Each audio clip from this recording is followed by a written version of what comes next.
Welcome to the Unraveling Achiever, the podcast for the person who's done everything right and is now questioning what that even means. I'm Angela McKay, former SVP of HR turned intuitive career coach and soul reading practitioner. I help accomplished folks like you to stop defaulting to what looks good and start building what feels true. Because you don't have to turn your life upside down. You just need to point your achiever energy toward a soul-led career and life you'll love. Every episode, I tune into the energy of what's showing up for my clients and community and share what needs to be heard. No bypassing the mess, just honest guidance for the unraveling that changes everything. Let's get into it. Today's episode is about how to stay true to yourself. And I know that might sound simple on the surface, but for high achievers especially, this is one of the hardest things to do. Why is this hard for high achievers? Because as high achievers, we've spent so much of our lives doing for others, doing for appearance, doing what we thought we were supposed to do, following the prescribed path, meeting expectations, making sure everyone around us was taken care of, impressed, or satisfied. And somewhere along the way, staying true to yourself got buried underneath all of that. It's not that you consciously decided to abandon yourself. It's that you got so good at reading what others needed, what would be approved of, what would keep you valued and visible, that your own truth became quieter and quieter. So staying true to yourself, it takes intention, real intention. It takes pausing in the middle of your busy, productive, successful life and asking, is this actually me, or is this what I think I'm supposed to be doing? It takes reconnecting with who you are at your core, not who you've become in order to succeed or be accepted. And it takes giving yourself permission to choose you, even when it feels uncomfortable or unfamiliar. So I tuned into this energy, how to stay true to yourself as someone who spent so much time prioritizing everything and everyone else. And I received 3 messages. Here's what came through. The first message is about reconnecting with who you were before all the conditioning set in, before the expectations, before the shoulds, before you learned what it took to be valued and successful. I want you to think back to yourself as a child, not the version of you that was trying to get good grades or make your parents proud or fit in. I'm talking about the version of you that was just you. What brought you joy? What did you love to do just because you loved it, not because anyone told you it was important or impressive? Maybe you loved to create, to build things, to make up stories, to spend hours exploring outside, to organize your toys in very particular ways, to perform for anyone who would watch, to sit and quietly read, to listen to music, to take care of animals or younger kids. Whatever it was, that was you. That was your authentic self showing up before you learned to edit yourself. That child version of you, she's still in there, and she holds clues to who you are at your core. Because the things that brought you joy as a child weren't strategic, they weren't calculated to impress anyone. They were pure expressions of who you actually are. So when you're trying to stay true to yourself now, as an adult with responsibilities and a career, and a life that's gotten complicated, you can look back at that child and ask, what was she like? What lit her up? What did she care about? And then ask yourself, where has that part of me gone? How can I bring more of her back? Maybe the kid who loved to create needs space for creativity in your life now. Maybe the kid who loved to organize needs to feel that sense of order and control in a healthy way. Maybe the kid who loved to perform needs an outlet for self-expression. You don't have to become a child again, but you need to remember who you were before the world told you who to be. Because that's a point of reference. That's who you are at your core, and staying true to yourself means staying true to her. The second message is about slowing down and being intentional about what you do and why you do it. As high achievers, we're so used to doing, producing, accomplishing, checking things off, staying busy, proving our value through our output.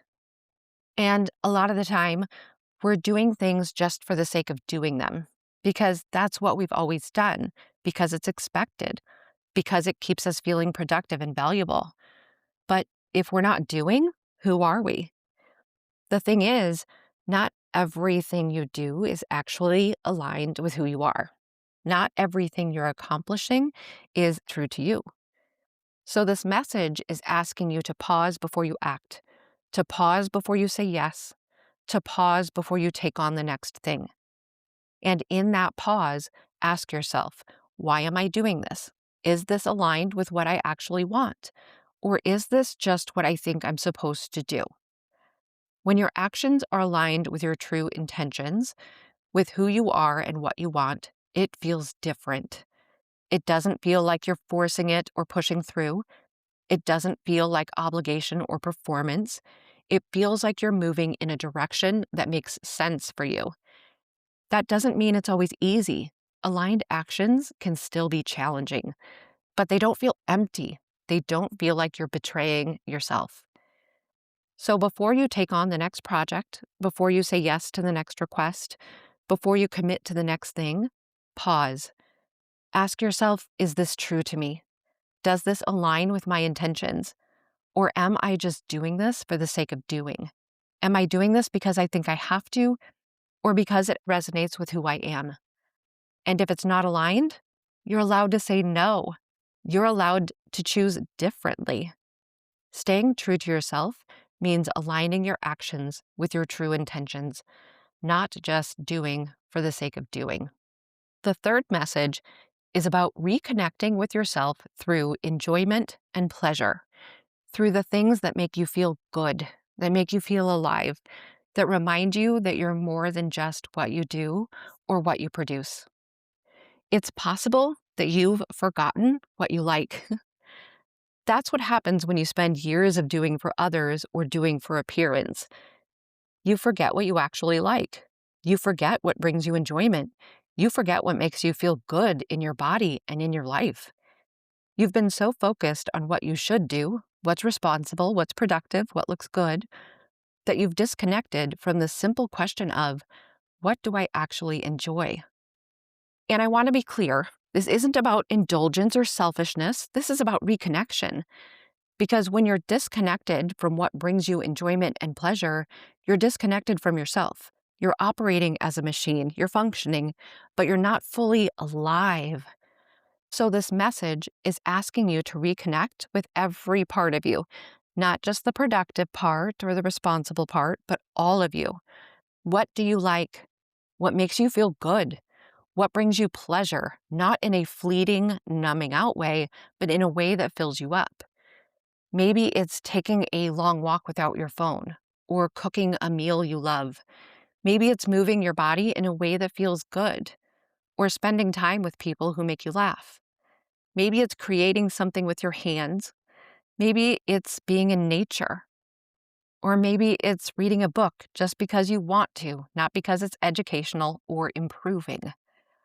This message is about loving and appreciating yourself as a whole person, not just the high-achieving, productive, successful part of you. All of you. The part of you that loves beauty, the part of you that loves comfort, the part of you that loves joy, and the part of you that just wants to feel good. When you reconnect with what brings you enjoyment and pleasure, you're reconnecting with yourself. And that's how you stay true to who you are. So give yourself permission to enjoy things, to prioritize pleasure, to do things simply because they make you feel good, not because they're productive or impressive. That's not a distraction from staying true to yourself. That is staying true to yourself. Because you are a whole person. And the more you reconnect with every part of you, including the parts that just want to feel good and enjoy life, the more true to yourself you become. So those are the 3 messages about how to stay true to yourself. To recap, first, remember who you were before the world told you who to be. Go back to your childhood, reconnect with what brought you joy before all the conditioning set in. That's your point of reference for who you are at your core. Second, pause before you act. Don't just do things for the sake of doing. Align your actions with your true intentions. Ask yourself, is this true to me? Or is this just what I think I'm supposed to do? Third, reconnect with what brings you enjoyment and pleasure. You've forgotten what you like, so give yourself permission to enjoy things, to prioritize pleasure, to reconnect with every part of you, not just the productive part. Staying true to yourself as a high achiever takes intention because you've spent so much time prioritizing what others need, what looks good, or what's expected. But you're allowed to choose you. You're allowed to reconnect with who you actually are. You're allowed to let your actions reflect your truth, not someone else's expectations.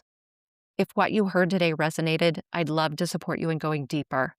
Soul Reading is a 75-minute one-on-one session where I open your Akashic records, which are like the library of you, and help you reconnect with what your soul already knows about your path, your purpose, and what's next.